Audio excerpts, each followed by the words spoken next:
6, Yarnaby. He was— What the f? What is that? What is that?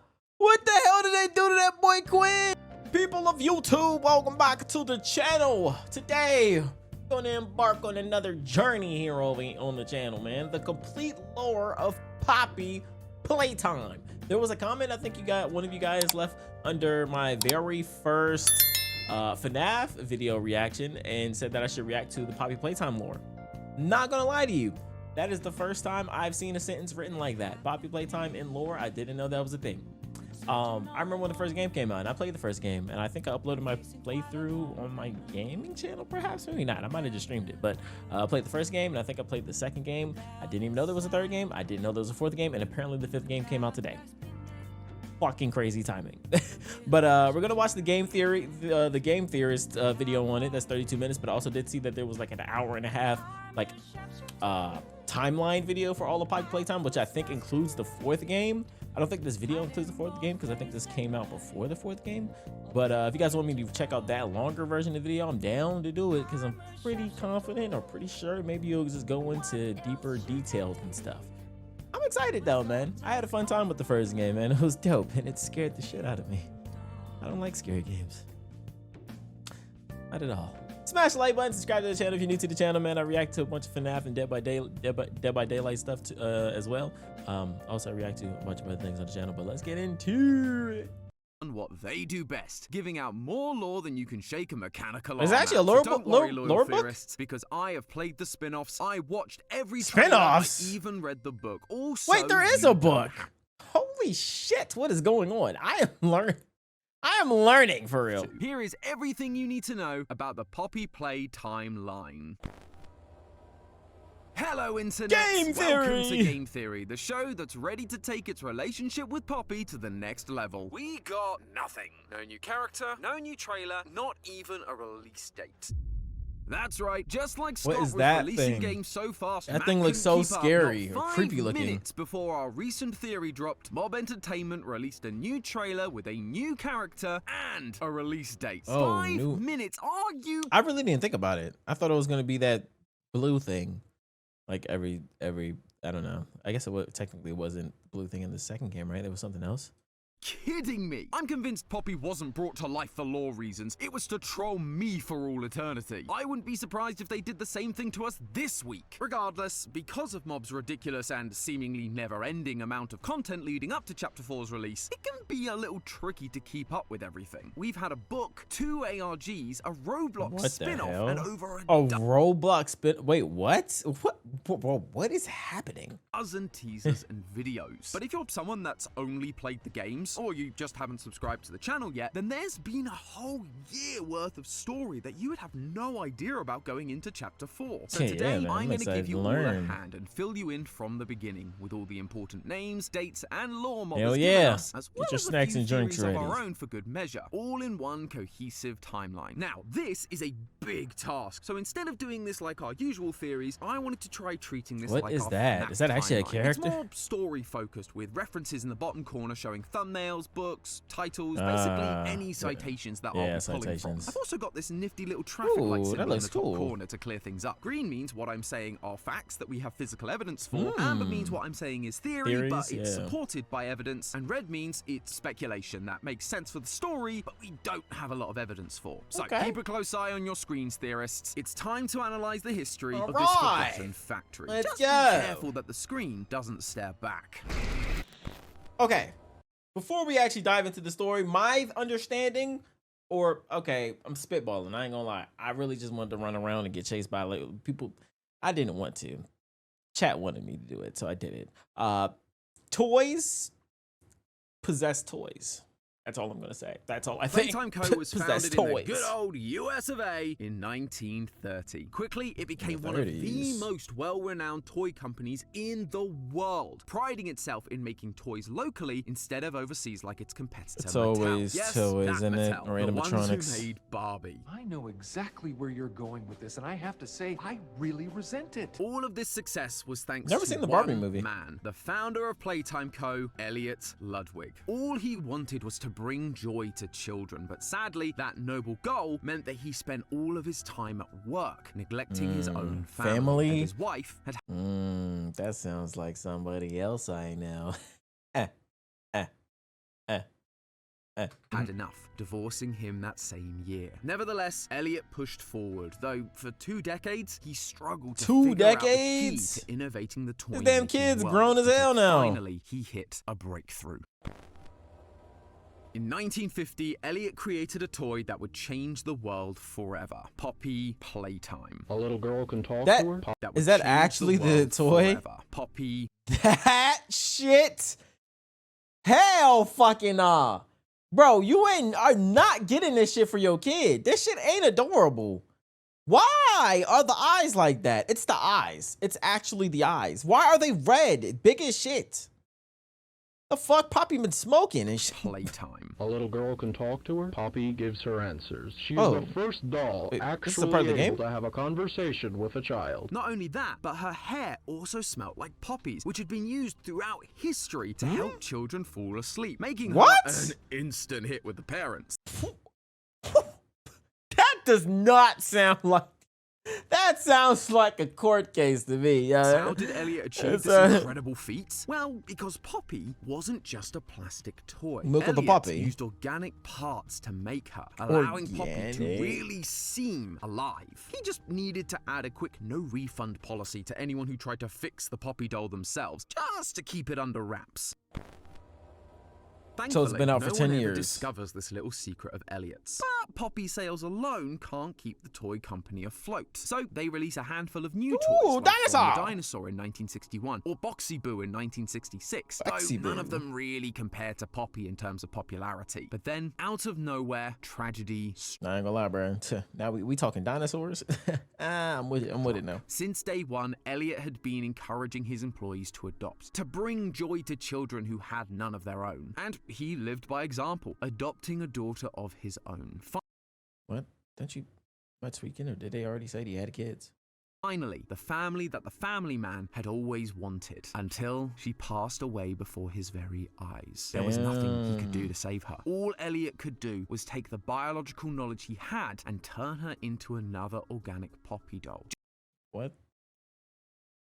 What the fuck? Just so he could keep a part of her with him forever, so part of her could live on. Little did he know how successful that experiment would be. Somehow, his daughter's mind managed to survive the process. Naturally, Elliot is shocked by this. His daughter is back, living on inside this doll that he made. He couldn't let her fall out of his grasp again, so he builds a family home inside the factory storage bay. Oh shit, I remember this. This was at the end of one of the games, right? Either the first or second one? Her inside a glass case to keep her safe. He even adds a passage leading directly to his office so he can visit her whenever he or she wants. With his family now returned to him, his passion to strive for innovation was restored. But with so much ambition, he rose back up and continued to fulfill his vision for the Playtime Co. toy factory. The first thing he needed was more people like him. Smart, capable people that could help him continue to innovate and answer the toughest questions the world had to offer. Like, say, how was a child able to live on inside a doll, perhaps? But older minds are harder to shape. He needed people who still had some of that childlike wonder, and thus the Young Geniuses program was born. Elliot sent out flyers and posters similar to that of the time period, trying to gather young minds together to turn them into the scientists of the future, stamped with the logo he'd been using for Playtime since the early days. This attracted many young and bright individuals, including a brilliant, albeit slightly cold young man named Harley Sawyer. Harley was a peculiar character. He didn't care for his comrades, he hardly smiled. But one thing he clearly loved was science, and Elliot took a liking to this strange boy. He may not have been normal, but neither was Elliot. He saw part of himself in Harley. This was the kind of kid he could take under his wing, mold into someone who could really shape the future, and maybe even catapult Playtime into the stratosphere of success. Unfortunately, that didn't quite work out. Harley never lost his distaste for others, and while he continued to pursue innovation, he was just doing doing so to push the boundaries of what could be done, not to help humanity like Elliot envisioned. That being said, Elliot didn't give up. He kept trying to change Harley's point of view, but no matter how hard he tried, it was no use. Harley could not change. Not here anyway. And so Elliot makes the hard decision to kick Harley out, sending him home to the outside world to be around more people, hoping it will help him to understand why they do what they do. Harley was destroyed by this news. His hero, I'm about to say, bro, getting tossed aside like that? You know, everything that they built together meant nothing. Ludwig was abandoning him. All he could see Elliot as was soft, pathetic, and short-sighted, backstabbing him because he was too much of a genius for Elliot to understand. Though it didn't matter now. He had to do what he was told, and so Harley left the program, disappearing from the halls of Playtime Co. At least for now. I'm about to say, I wonder what he's gonna be like behind one of the sequel games or some shit in it. Foreshadowing. As the years go by, more and more, Elliot feels like it's not really enough to just encourage his employees to adopt. There are still so many children that need a home, much like his own daughter did. And while the Young Geniuses program was good by taking on young people so late in their childhoods, even they were already stuck in their ways like Harley was. So, in 1976, Elliot announces orientation notebook. A new program, Playcare, Playtime's own on-site orphanage, where he can literally have hands-on and morphing these children. Continue to bring joy to children and educate them in the ways they should go, creating a mass of young, brilliant minds that could help lead the world to prosperity. But while all those programs sound good on paper, and they were well received by the public, they were beginning to cost Elliot a lot of money. Poppy was the last big financial success, and that was over 2 decades Poppy not popping no more? He can't keep innovating in the toy world and run these programs on his own. He would need more staff. So he hires people like Stella Graber to run the Playcare, Leaf Pierre as head of innovation, Eddie M.N. Oh shit, it's yellow. So it's just not 100% confirmed that these as the head of research, and Jimmy Roth as the chief marketing officer. Their first assignment, figure out how to stop the company from feeling, quote, old-fashioned. With all their powers combined, they try to get the company back on top, starting with the release of brand new toys like Candy Cat in 1979. Candy Cat. They continue to release toys into the next decade. They try Swap-Em-Alls that you could mix and match like Catbee and PJ Pugapilla. They also try Kick Me PJ what? Catbee and Swap-Em-Alls that you could mix and match like Catbee and PJ Catbee. Oh, it's not Catbee. Catbee. Pugapilla. They also Pugapilla. Yeah, kill that thing. Yeah, no, kill that thing. Yeah, kill it. Please, burn it. Please, no, kill it. Try Kick Me Paul for some Kick Me Paul? What? reason, but nothing could quite match the success of Elliot's original Poppy. That was until 1984, when Elliot had another idea. He went to the team, and shortly after, he releases the blue boy himself, Huggy Wuggy. Oh yeah, it's called Huggy Wuggy. Things were looking up. Huggy is such a big hit with the kids, it basically becomes the face of the brand. In the eyes of the public, Poppy was a long-forgotten memory. Long live Huggy! Of course, he has to capitalize off of this success by releasing Huggy's pink counterpart, Kissy Missy, 1 year later. She too is a huge success, just not as big as Huggy, obviously. Playtime Co. is on top of the world at this point. It's almost like they can do no wrong. But sadly, over the next half of the decade, their profits once again decrease. Sure, Huggy was successful, but just like Poppy before, you can't sustain an entire company off of a single toy, even if he has a cute pink girlfriend. They needed something new, and one of them had an idea. What if you create a bunch of toys as part of a set? That way, kids aren't buying just one toy, but several. Enter the smiling critters. Bro, I'm really having a hard time at seeing most of these creations as marketable. How the fuck did some of this shit get pulled off, bro? What? In 1989. Similar to Care Bears or Cabbage Patch Kids, these are small, cuddly toys with big personalities.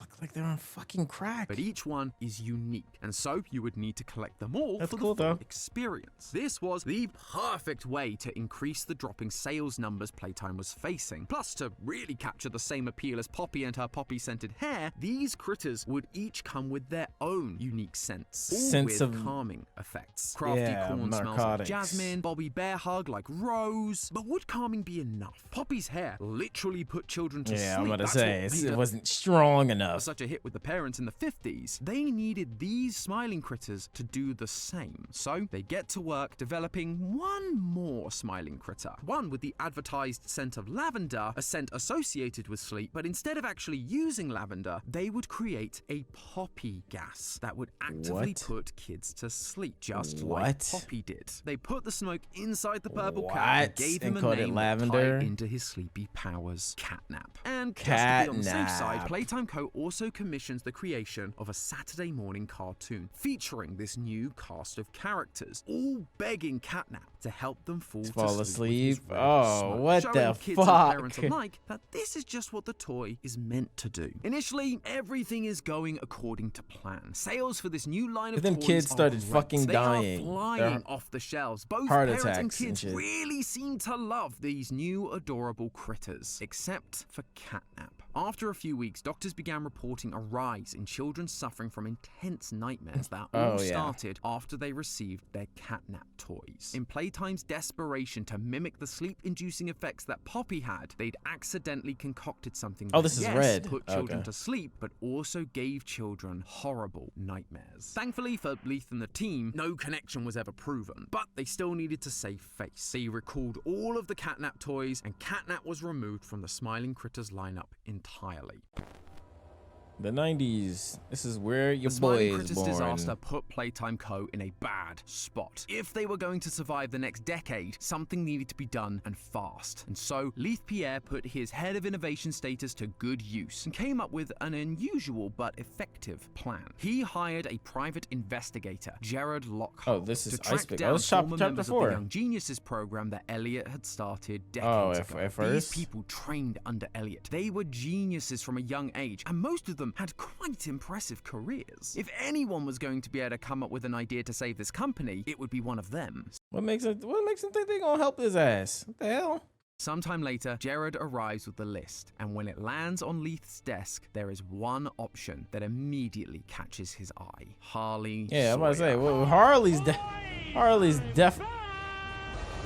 This guy was now certified by the American Board of Neurological Surgery. Oh my God, Harley went and got to it. Harley not about to help this nigga? He was, by all accounts, a genius. And with Elliot using biological parts to make Poppy, a surgeon felt like the perfect fit. Leith presents this idea to Elliot for final approval. And while Elliot is hesitant at first, he does remember that Harley was the brightest of the bunch back in the day. And maybe all these years away have taught him the lessons he was hoping he'd learn. Do it. With that approval, Leith reaches out to Harley on January 15th, 1990, giving him an offer to come and join Playtime Co. once again. And strangely, despite the hurt Elliot caused him all those years ago, for some reason, Harley accepts the offer. Dang.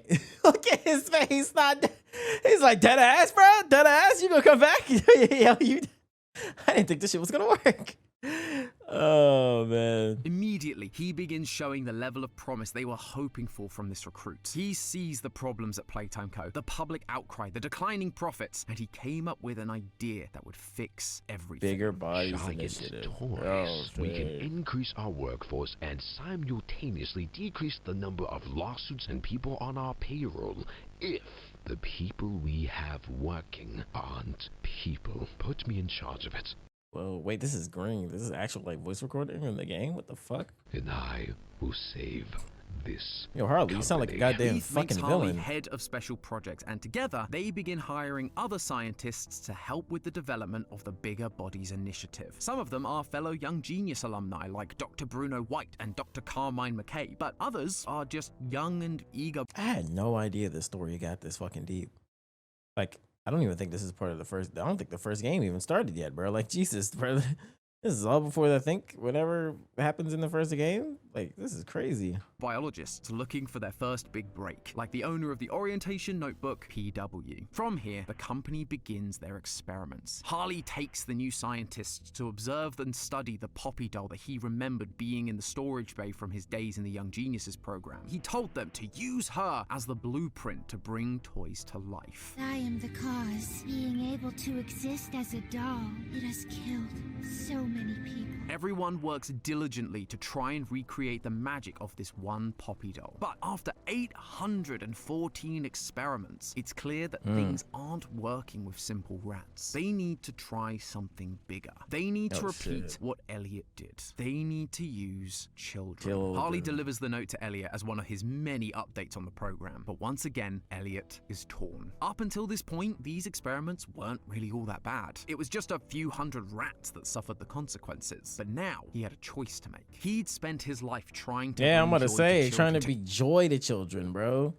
I was like, come on, bro. Like orphans and you know, adoption. Like, give them a home, somewhere they could grow and overcome the odds. Harley still couldn't believe this soft old man. What is more important to you, these children or the business you've spent decades building, which people... No, Harley probably like, what the fuck you bring me back here for then? What are we about to do? People rely on for their own families. Mortality is just a curse on humanity anyway. If we can figure this out, all these orphans who had suffered would never grow old or sick. They could live forever and keep bringing joy to other children for centuries to come. It was not an easy decision, but this argument from Harley does sway Elliot. With that permission in hand, the senior staff of Playtime Co. set about building the game station, a facility shit. This was probably Playtime Chapter 2. To test the orphans' physical and mental abilities, pairing them with a specific toy, and if they were deemed ready, taken away for conversion. They'd come. Bro, I do not remember this place. For games. And this sound familiar? This sound hella familiar. Never come back. As part of this process, they utilized the red smoke that they made for the Catnap toy. Where previously Poppy gels had failed, gas is a much more effective way of getting the mystical powers of the Poppy flower that helped bring Poppy to life into the bodies of these orphans. They installed shower heads throughout the playcare to distribute the gas, but it wasn't the most effective solution. Kids could see them and what they were doing. They became wary of going to bed. An alternate solution would need to be found. However, they had other problems to deal with. Over the last few years, there had been one employee that had been causing Playtime Co. a lot of trouble. They weren't ruining their plans as such, they were just a bit of an administrative headache. That man was Rich Lovitz. Initially, he was working in the storage room and he seemed to be on board with the general Playtime mission, appreciating the good this company did for the orphans. Sadly though, Rich had a habit of losing his temper with management, and so he was demoted to the rejected toy room, which, as you might imagine, he took really well. After years of being ignored, hell no. The company actually heard all my complaints. I guess my words must have really inspired them to take action, because the next day I got demoted down here to the freaking island of misfit toys! Oh my god. Of course, Playtime Co. had to demote him again, putting him to work in in the caves beneath the factory. Down here, caves? This is the third game? He was able to recognize his shortcomings and, with the help of his new supervisor, began to improve, even to the point of getting promoted. At first, this seemed great for Playtime. Employee profile Richard Lovitz is a recurring character in Poppy Playtime, debuting in Chapter 1, A Tight Squeeze. Hired at Playco, rough personality and short temper will leave very few allies at the company. Rich, in turn, was vexed by how Playtime ran their company and some of their questionable decisions impeded his job performance. Playtime Co. A reformed employee. The system worked. That was until Rich continued being promoted and began learning what was really going on. Oh, shit. He cared for these kids. That was the one good thing he had going for him from the beginning. And so he begins flying off the handle once again. The problem was now he knew too much. He could actually cause a problem for Playtime Co. if he went to the authorities. They couldn't just fire him anymore. They needed to get rid of him. And with the bigger bodies in having the two guns pointed at was crazy. As well as Harley's requests for bigger subjects, they had an idea. They took Rich and used him as a guinea pig, turning him into the first semi-successful experiment. 100. What? How did we just? That elevated so fast, yo. What? Escalated so fast, bro. What? They took Rich and used him as a guinea pig, turning him into the first semi-successful experiment, 1006. Wait, this is yellow. Which they dubbed the prototype. Not a toy as such, more a mix of mechanical and biological parts. It lacked the ability to speak, but was able to mimic voices of others to communicate. Playtime Co. was finally seeing success and removing a problem at the same time. But Rich, now 1006, wouldn't forget what had been done to him, nor what they were doing to the orphans. He just needed to bide his time and wait for the right moment to strike. I'm still trying to figure out what exactly they did, like in detail. Their development of the bigger bodies, but they struggled to find the success they'd had with 1006, usually unable to reactivate their brains after surgery. That is when Harley decided to try something different. He decided to make the bigger body physically bigger, rather than just trying to match the size of the test subject. It flew in the face of all logic, but he needed to try something, and the crazy part is, it worked. They created Experiment 1160. 1160. Boxy Boo. And what about the dinosaur? This discovery opened up a new world of possibilities for the future. At this point, several orphans are showing promise in the game station, although there was one that caught Harley's the hell? This one seemed angry as hell. Attention specifically. Quinn Navidson. He was a pretty average kid, except he had a strange obsession with removing the heads off of all of his toys. However, that's not worrying at all. Harley didn't see this disposition as a weakness. It was something he could take advantage of, manipulate to get his scores higher and make him a more successful bigger body down the road. Harley spends some one-on-one time with Quinn, convincing him that he understands Quinn better than most, and asking him to just simply apply himself at the next assessment. And next time, Quinn's scores did improve in most areas, although his intelligence seemed to wane a bit, but not enough to stop the inevitable. In August 1990, Quinn became Experiment 1166. What? Bro, I like literally in the span of like 15 seconds. Improve in most areas, although his Quinn Navidson, you know, very interesting kid, you know what I'm saying? He pulls heads off of kids. Yep, sorry, we killed him and turned him into an experiment. Intelligence seemed to wane a bit, but not enough to stop the inevitable. In August 1990, Quinn became Experiment 1166. Turn that nigga up. What is that? Yarnaby. He was. What the fuck? What is that? What is that? What the hell did they do to that boy Quinn, dog? 1166. Yarnaby. Yarnaby? Holy shit. Bro, what demonic being, bro? He was strong, agile, swift, but his intelligence still wasn't where Harley wanted it. He saw him more like a dog, which... What do they think they're doing here? While not ideal, could be useful for protection. The more bigger bodies they made, the more things there were that could kill him. Oh my god.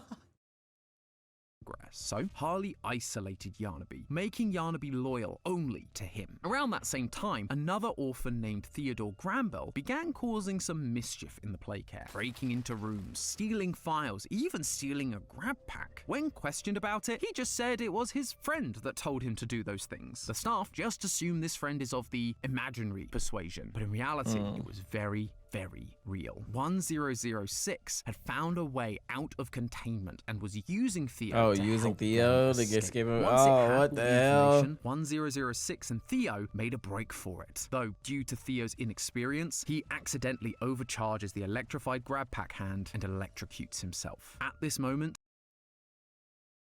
Damn. The kid died? Why is 1006? Why is he still just a hand thing? Like, what the fuck did they do to him? Maybe, it doesn't seem like they were going to explain it. Maybe in that longer video they'll explain 006 has a choice. Gain the freedom it wants or save Theo. They saved Theo. I thought Theo died, bro. He just stunned him? Chooses the latter. It gives Theo over to the Playtime Co scientists and turns itself in to be locked away once again. To whom this may concern, rumor has it that whatever it was that influenced poor Theodore, be it human or beastly in nature, as witness described it, has been apprehended in the lower dredges of the facility.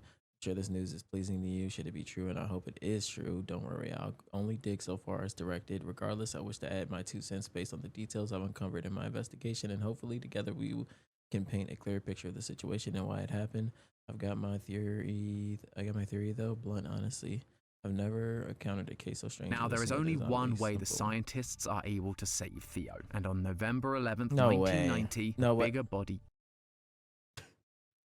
Gang, 1006, you done fucked up, my nigga. Yo, bro, you turned him over and turned his ass into a fucking goddamn fucking FNAF animatronic. Catnap was born. Experiment 1188. He was put into the play care because he was able to release the red gas just like the toy. And the kids would, hopefully, be much less suspicious. I do not want Catnap chasing after me. Yeah, Yarnaby and Catnap are fucking terrifying.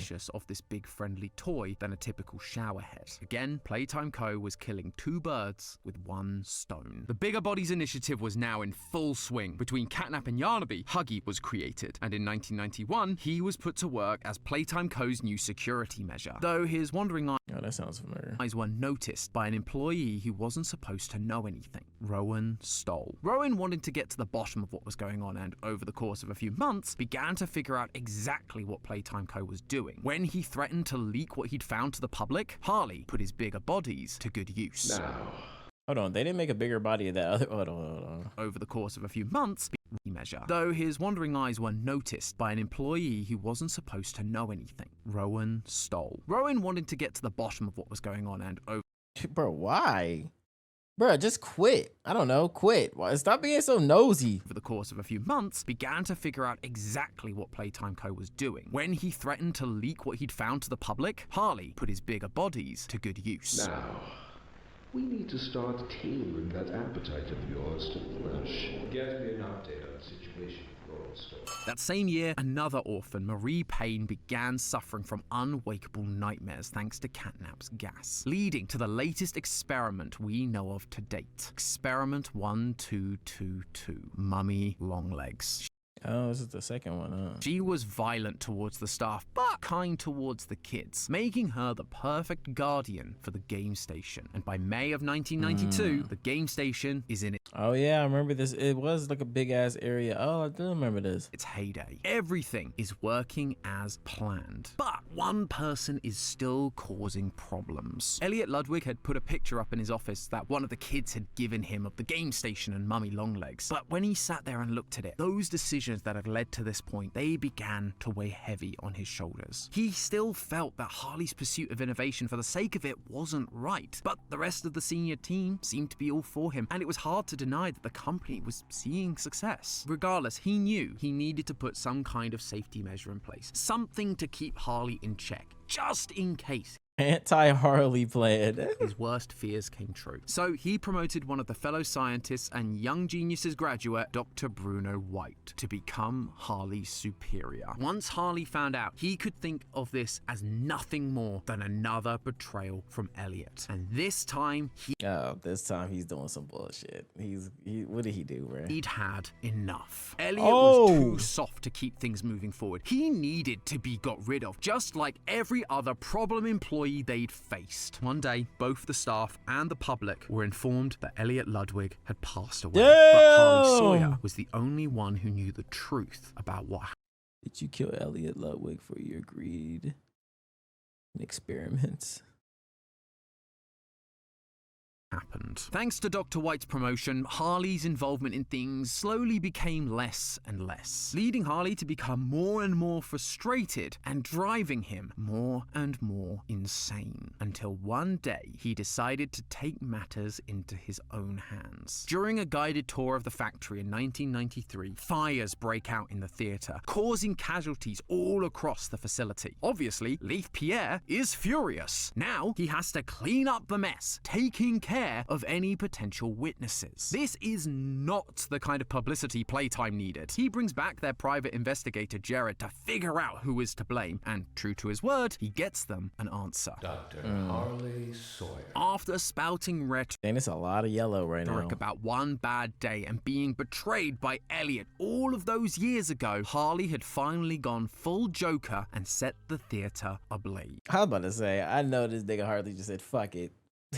Everything's going down. Baptizing everyone in the flames that he was working so hard to save them all from with his Bigger Bodies initiative. As Elliot had suggested, Harley needed to be punished, but he can't justify the usual methods. Harley is an undeniable genius, and it would be a shame to lose such a brilliant mind when they definitely still needed him. The Bigger Bodies, while alive, were temperamental and hard to control. They needed to keep perfecting the process. This also meant turning Harley into a bigger body wasn't an option either, as he too would likely lose his mind. And that was when it hit them. Instead of turning Harley into a bigger body, why? What the fuck is that? Is that Boxy Boo or whatever the fuck? Bro. Why not turn Harley into a digital consciousness? They could focus. They gonna put that nigga into a TV? Bro. All their attention on keeping his mind alive without the need for a working body. That way, Harley could still help them and guide the scientific. I'm not gonna lie. This lore about Poppy Playtime, these niggas are moving way more demonic than FNAF. Like, in a sense of like, any sort of like problem or issue, it's always just, yeah, we'll just kill that motherfucker. Just put him in a goddamn like animatronic or some shit. Like it's so easy for them to just land on doing evil shit. It's so fucking odd. It's so fucked up, bro. And like, bro, look how they're just they're casually delivering this information. Ah, shit. That's such a smart kid. Damn, man. Bright future ahead. It'd be a shame if yeah, put you in a fucking crazy ass demonic animatronic, bro. Like, yeah, forever. Forever and ever. Oh, damn, that poor kid got electrocuted. His life is barely he's barely holding on. You know? It would be a shame if nope, put that nigga in a motherfucking animatronic too, bro. Fuck process, but he couldn't physically cause any problems. It was perfect. By 1994, this plan is underway. The party line is that Harley is just out, maybe on a sabbatical or something. And in 1995, the new Playtime automated companion is up and running, ready to meet with scientists like PW. The system would end up being shut down after May of that year, but regardless, it was another success for Playtime Co. However, as we've seen time and time again, pride cometh before the fall. And this next fall would be the biggest Playtime had ever seen. Behind the scenes, while Playtime Co. had been dealing with Harley, 1006 had been plotting. They'd been gathering all the toys together. Oh, shit. Them motherfuckers been acting different. And promising them the thing they all wanted. Freedom. They formulated a... Okay, realistically, though, like, I get it. You guys want freedom, but, like, do y'all have mirrors, perhaps, perchance? Do you niggas know what you guys look like? Freedom? You are getting gunned down the second you step out into the public. You fuck a gun down. They're shoving nukes up y'all asses, bro. Y'all are dead. Take back the factory from Playtime and kill all those who'd helped turn them into monsters. They called it I get that. Hour the of Joy. Hour and of on Joy. August 8th, 1995, what the fuck? Executed that oh, plan. fuck. Wait, there's video. This is green. This is in the game? What the fuck? Scientists, tour guides, construction workers, it didn't matter. They were all responsible. They're going around slaughtering them. What is that? What's squad? Yo, that's creepy as shit. To die. The toys drag the bodies into the depths and slowly consume them to satiate their hunger. Only a small hunger? Matter. They were all responsible. They all needed to die. The toys drag the bodies into the depths and slowly consume them to satiate their hunger. Fuck you mean hunger? When did these kids start needing? Only a small few managed to escape the carnage, Leith Pierre being one of them. Despite the insane loss the company was facing, he kept insisting Playtime Co. continue their work.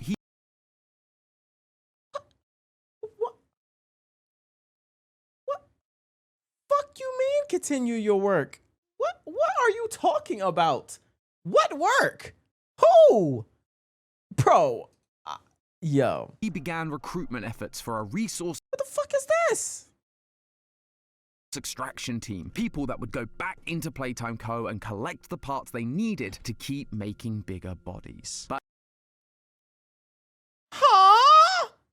Eventually, the rising pressure from the public over the mysterious disappearance of the staff, their friends, Playtime toys equals murder. Justice now.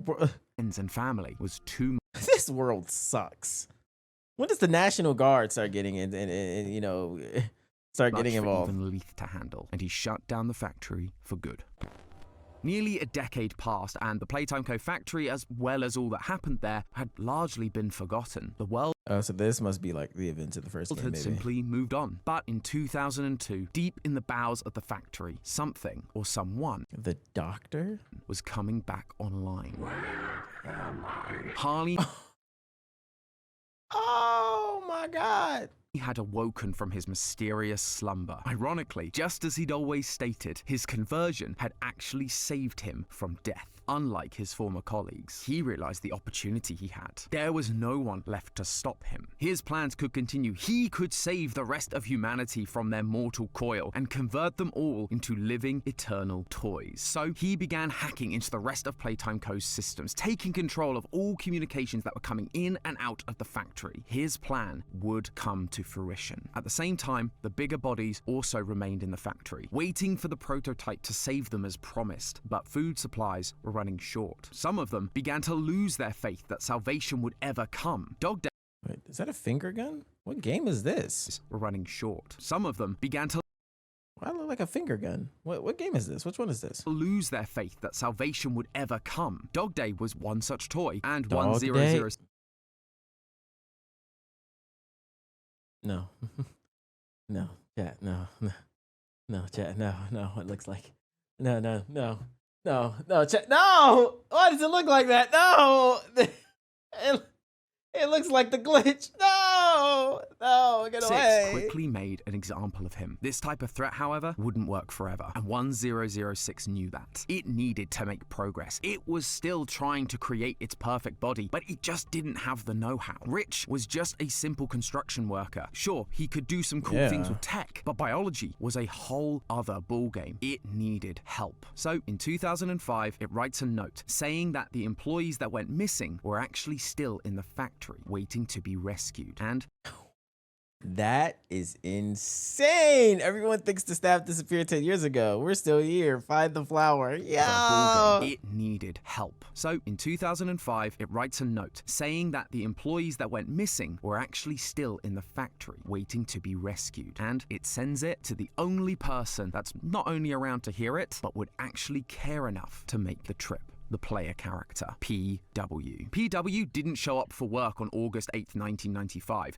August 8th, 1995. They were still alive, and more importantly, they actually cared about their fellow employees. If there was a chance their colleagues were still around, they needed to help them. Now, as a former employee, they knew their way around the factory. They knew where this flower was that they'd been pointed to. They just had to get there, while also trying to avoid an unpleasant Yeah, that thing is scary. reunion with one of the many bigger bodies they'd helped create. Huggy Wuggy. PW finds Poppy behind the flower, in the same room she always was. Although there are now messages around the room warning them not to trust her. Regardless, once they open the case, Poppy agrees to help PW escape. See, she's not that bad at all. Only Mummy then shows up and kidnaps Poppy. I forgot that shit happened too. All of Mummy's games, PW returns to Poppy and takes her to the train, only for Poppy to now change her mind and stop PW from leaving. I'm sorry, I can't let you leave. They really should have trusted the signs. The train crashes in front of the playcare and Poppy to now Mummy's games. PW returns to then shows up, takes her to the train, only for Poppy to now change her mind and stop PW from leaving. I'm sorry,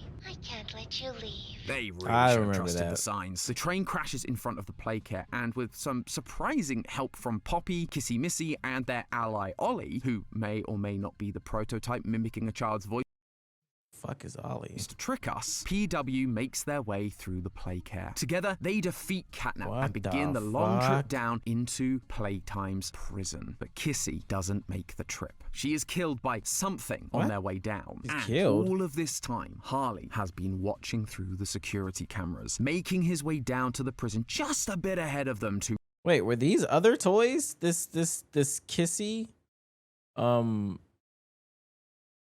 Kissy is this one of the kids or one of the workers? PW makes their way through the Playcare. Together, they defeat Catnap and